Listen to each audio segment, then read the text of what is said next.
Hi Scorpio, welcome to your mid-March check-in. This is a general reading, so take what resonates, leave the rest. Be sure to check your sun, moon, rising sign. As always, in the description box below, you'll find information about the cards I'm using, as well as how to book a one-on-one with me. And for you aspiring readers out there, check out the link to my class, Total Tarot. All right, so Scorpio, let's see what we have for you today. So we have slow down, freedom, and wonderment. Ooh, that's the first time that card has come out for me. All right. So, Scorpio, you may be trying to take on too much too quickly. It's time to slow down so you are making the right decisions in order to know and to feel what is there for you. Sometimes when we move too quickly, we end up acting out of habitual patterns, habitual thinking, allowing the expectations of others or our environment to drive us, as opposed to living more from a place of personal power, of sovereignty, of self-awareness, right? So here we have the Three of Pentacles. There's something that you're working on, wanting to expand. Perhaps you're learning something as you go. With this Queen of Wands here, it's suggesting that perhaps you're not quite sure what type of influence you have. You may feel like you're not capable of bringing something together. That's why perhaps you're taking on learning something, being in a state of perhaps education, studying something. And then with this Three of Cups, also just kind of wanting to do things on your own, right? I feel like you don't want to have too much information at once, or you may feel a little bit overwhelmed. And this Knight of Swords here is like, but you got to have the determination to go through with whatever it is, especially if you're going to do it on your own, right? That's super important here. But the thing is that sometimes you allow your emotions to get in the way.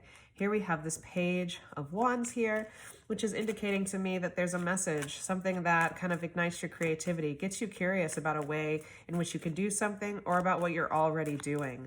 I feel like there's something for you to receive here, maybe some type of natural resource or support that is available to you at this time, especially when you feel like you're stuck with some type of confusing situation or trying to figure something out. But the Seven of Wands here suggests that maybe there's someone who is able to help you reorient your focus so you don't feel so overwhelmed in taking on whatever this is. I also feel like maybe you're stuck with a certain choice, needing a few more options in order to decide which way to move. Now we have the Devil here at the bottom of the deck, which suggests it's time to release any type of obsession or need to control the outcome of something. I feel like by having so many options, it makes it even more difficult for you to feel like there's a way to move forward. But I feel like once you get over that, the help comes in, kind of offers you some viable resources. You're able then to get things going rather quickly. I almost feel like there's someone here that's helping you kind of see things from a different angle, allowing you to kind of retrain yourself and what you're capable of doing, making you feel strong enough to move forward, right? And then here we have this Page of Swords, which is telling me it's time to get serious about something. There's something that you want to do. You may have been playing around with it for quite a while, and now it's time to get serious. And I feel like that's where some of the hesitation is. Like once you get it going, there's no stopping it, right? Here with this Page of Cups and this Nine of Wands, what I'm thinking here is like allow yourself to be surprised. You know, don't get so defensive and believing things are going to be and turn out the way that they've turned out before. You got to trust yourself. Maybe you've had a lot of certain failures or things kind of fizzle out and fall apart. And the Spirit's just telling me to let go of all of that. There's no need for you to feel that way. Yeah, Six of Pentacles. It's like you're going to be offered something here. And part of it has to do with the way that you feel about it. It's like, after all, we do really create our reality. Yeah, and then we have the Fool cards. You got to take risks. Got to take on new beginnings. You know, stop associating yourself or taking things personally and just put yourself out there. You know, be loyal to your vision, to your goal, to your hopes, to the possibilities that lie in wait for you.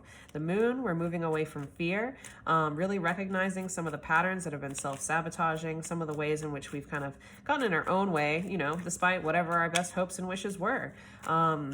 And then we have the Knight of Pentacles here. Things may not always go according to plan, but you've got to be strong enough to make your way through it, to see a way through it.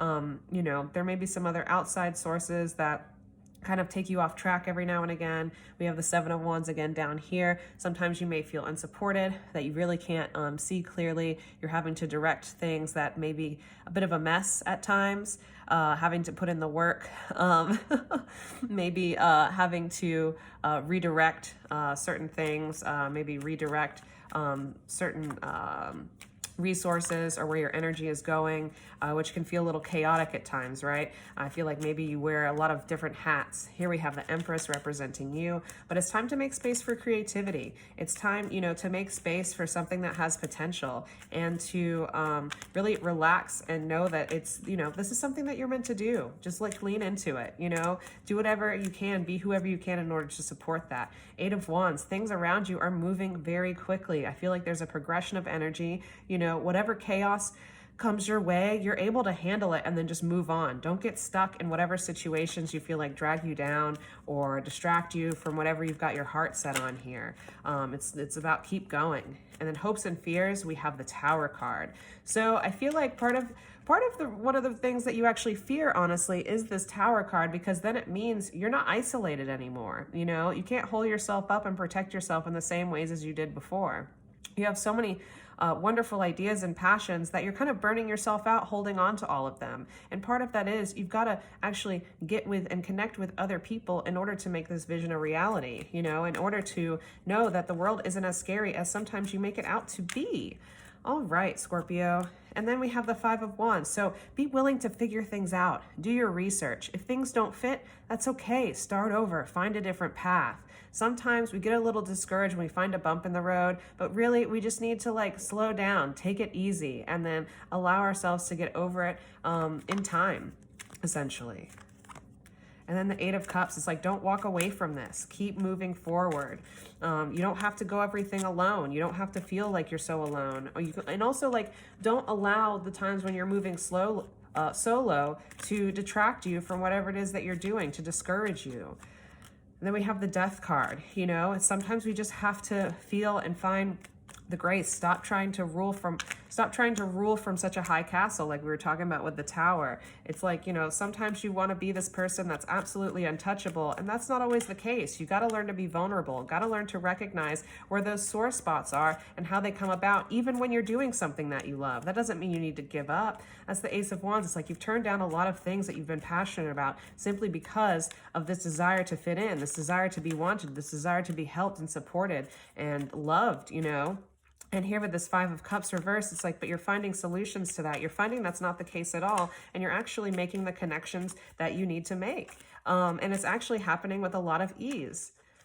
And then we have the Queen of Cups. So yeah, just remember to pay attention to your emotional body. Make sure you have enough energy available. Don't take the stuff with you that's driving you crazy, and allow yourself to flow through the things that really will help put you in a better space. Five of Swords. Don't create conflict where there is none. Don't take conflict with you. Do your best to be in a space of conflict resolution, right? Knight of Cups. Be committed to keeping the peace. Be willing to offer someone a cup of your knowledge, some emotional space. Be willing to hold space for yourself and for others, even when things are hectic, all right? There's something about you being able to be compassionate and have a softer side. There is a softer side to Scorpio. We know this. We just don't see it a lot, and the way that people talk about Scorpio, it's absolutely ridiculous. Like, oh, they're so mean and this and that. And it's like, no, it's just like, there's a sensitivity there. There's a sensitivity that sometimes it's hard to tap into and can get defensive and protective.